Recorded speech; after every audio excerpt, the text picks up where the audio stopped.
ព្រះបន្ទូលលើកទឹកចិត្តស្រីឃ្លានសេចក្តីសុចរិតអត្ថបទគម្ពីរម៉ាថាយជំពូក5ខ1ដល់ខ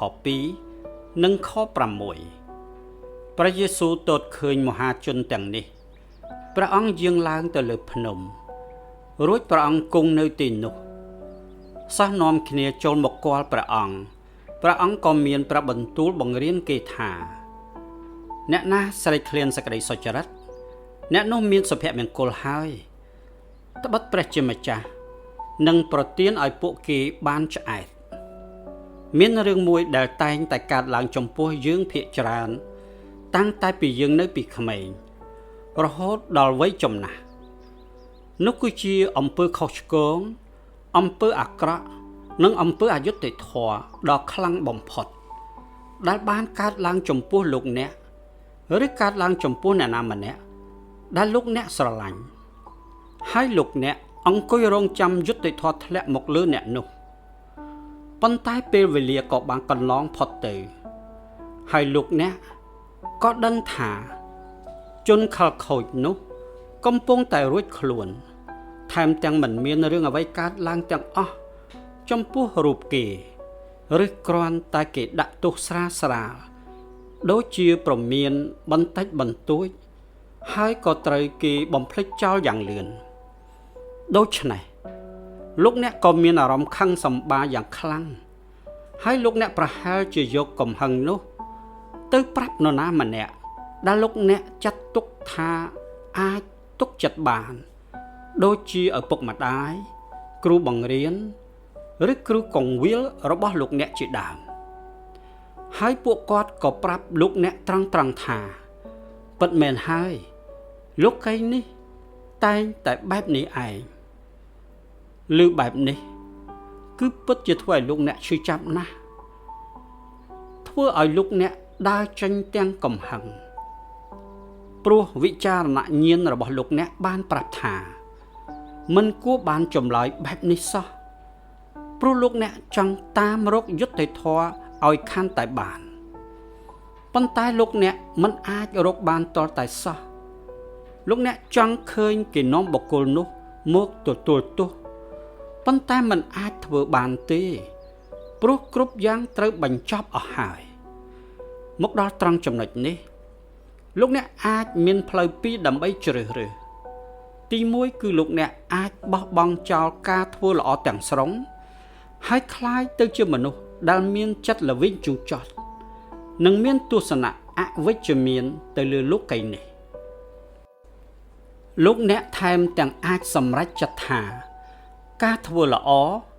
គឺជាការនាំមកនៅខាតបង់ពេលវេលាព្រោះមនុស្សអាក្រក់តែងតែទទួលបានផលចំណេញច្រើនជាញឹកញាប់ទី2គឺលោកអ្នកអាចចិញ្ចឹមចិត្តនិងថែរក្សាមនសិការដែលស្រេកឃ្លានយុត្តិធម៌នោះទុកលោកអ្នកអាចបន្តការស្រេកឃ្លាននិងសេចក្តីប៉ងប្រាថ្នាចង់បានភាពត្រឹមត្រូវជានិច្ចបើទោះបីជាក្នុងករណីនេះលោកអ្នកមិនទាន់ទទួលបានវាក៏ដោយព្រោះមានមនុស្សមួយចំនួន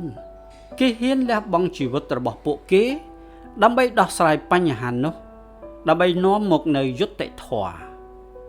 ទី2នេះពិតជាជំរឿសដែលល្អជាងហើយការធ្វើបែបនេះក៏មិនមែនជារឿងឥតប្រយោជន៍ដែរព្រះយេស៊ូវព្រះអង្គបានមានប្រាប់បន្ទូលថាអ្នកណាស្រេកឃ្លានសេចក្តីសុចរិត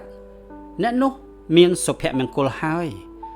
ត្បិតព្រះជាម្ចាស់នឹងប្រទានឲ្យពួកគេបានឆ្អែតតើនៅពេលណាតើនៅកន្លែងណាប្រកាសណាស់គឺមិនមែននៅក្នុងលោកីដ៏បាក់បែកនេះឡើយប៉ុន្តែពួកគេនឹងបានឆ្អែតស្កប់ស្កល់ពីព្រោះព្រះជាម្ចាស់ផ្ទាល់ដែលជាសេចក្តីយុត្តិធម៌បានយាងមកក្នុងលោកីរបស់យើងដើម្បីជំរះអស់ទាំងសេចក្តីអាក្រក់និងកសាងលោកីនេះជាថ្មីឡើងវិញក្នុងសេចក្តីសុចរិតហើយតើព្រះអង្គធ្វើការនោះដោយរបៀបណាគឺតាមរយៈការរងទុក្ខការសុគតនិងការមានព្រះជន្មរស់ឡើងវិញរបស់ព្រះអង្គ ព ព្រះជាម្ចាស់ដោះស្រាយសេចក្តីទុច្ចរិតរបស់យើងមិនមែនដោយការបំផ្លាញយើងចោលនោះទេប៉ុន្តែគឺដោយការប្រោសលោះយើងវិញព្រះអង្គជ្រើសរើសយកការជំរះយើងឲ្យស្អាតការកសាងយើងជាថ្មីនិងប្រោសយើងឲ្យរស់ឡើងពីសេចក្តីស្លាប់ខាងឯវិញ្ញាណឡើងវិញហើយព្រះអង្គធ្វើការទាំងអស់នេះដោយប្រើព្រះកាយ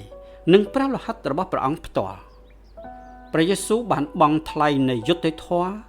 សម្រាប់កំហុសឆ្គងរបស់យើងតាមរយៈព្រះកាយរបស់ព្រះអង្គនៅលើឈើឆ្កាងហើយឥឡូវនេះដោយសារព្រះយេស៊ូវបានមានព្រះជន្មរស់ពីសគត់ឡើងវិញព្រះអង្គប្រទានដល់យើងនៅដួងចិត្តថ្មីដូចជាដួងព្រះハរតីរបស់ព្រះអង្គដែរជាដួងព្រះハរតីដែលស្រឡាញ់យុត្តិធម៌និងគិតគូរអំពីអ្វីដែលល្អព្រះអង្គប្រទានព្រះវិញ្ញាណដ៏វិសុទ្ធមកយើងដែលធ្វើការក្នុងចិត្តយើងរាល់ថ្ងៃដើម្បីផ្លាស់ប្ដូរយើងឲ្យកាន់តែដូចព្រះយេស៊ូវព្រះវិញ្ញាណកំពុងរៀបចំយើងសម្រាប់ថ្ងៃនោះជាថ្ងៃដែលយើងនឹងចូលទៅក្នុងព្រះរាជដែលព្រះជាម្ចាស់បានសន្យាទុកដល់យើងគឺយើងទន្ទឹងរង់ចាំផ្ទៃមេឃថ្មីនិងផែនដីថ្មីដែលប្រកបដោយសេចក្តីសុចរិតតាមព្រះបន្ទូលសន្យាពេត្រុសខ្សែទី2ជំពូក3ខ13ហើយនៅថ្ងៃនោះអស់ទាំងសេចក្តីស្រេកឃ្លានរបស់យើង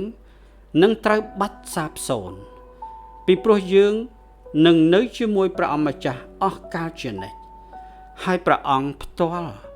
គឺជាសេចក្តីសុចរិតរបស់យើងសូមចូលរួមអធិដ្ឋានជាមួយនឹងយើងខ្ញុំអោព្រះវរបិតាអើយសូមជួយទូលបង្គំផងនៅពេលដែលទូលបង្គំជួបអំពើអយុត្តិធម៌និងអំពើអាក្រក់សូមប្រើទូលបង្គំដើម្បីកែតម្រូវអ្វីៗទាំងនោះតាមបំណងព្រះハរតីរបស់ព្រះអង្គផងអាមែនតើមានផ្នែកណាមួយក្នុងជីវិតដែលលោកអ្នកពិតជាមានអារម្មណ៍ថាស្រេកឃ្លានចង់ឃើញសេចក្តីសុចរិតនិងយុត្តិធម៌ដែរឬទេតើព្រះជាម្ចាស់អាចនឹងកំពុងត្រាស់ហៅលោកអ្នកឲ្យคล้ายជាផ្នែកមួយនៃដំណោះស្រាយចំពោះសេចក្តីអាក្រក់នោះដែរឬទេហេតុអ្វីបានជាលោកអ្នកបណ្ដោយឲ្យខ្លួនឯងមានចិត្តអស់សង្ឃឹមចំពោះអំពើអយុត្តិធម៌នៅលើផែនដីនេះថាជារឿងមិនល្អសូមអរគុណសូមព្រះប្រទានពរ